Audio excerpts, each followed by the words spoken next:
સમાચારમાં આગળ વાત કરીએ ભરૂચની તો ભરૂચના જંબુસરમાં ભારે વરસાદને કારણે જિલ્લાની ઘણા ગામડાઓમાં ખેતરો તળાવ બની ગયા છે। ત્યારે કોરા, છિદ્રા, મદાફર, જત્રાણ, ટુંડજ, કાવા અને આસપાસના વિસ્તારોમાં ભારે વરસાદથી ખેતરો પાણીમાં તરબોળ થઈ ગયા છે અને જેને કારણે ખેડૂતોને મોટું નુકસાન થયું છે।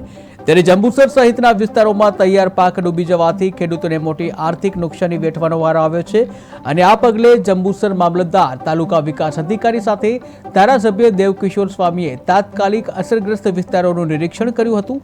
જ્યાં ધારાસભ્ય સ્વામીએ આ પરિસ્થિતિને ધ્યાનમાં લઈ મુખ્યમંત્રી અને કૃષિ મંત્રીને પત્ર લખી આ વિસ્તારમાં વહેલી તકે સર્વેક્ષણ કરાવી ખેડૂતોને સહાય આપવાની માંગ કરી છે। જિલ્લામાં તેમજ આમોદ અને જંબુસર વિસ્તારમાં છેલ્લા 3-4 દિવસથી ખૂબ જ વરસાદ પડી રહ્યો છે।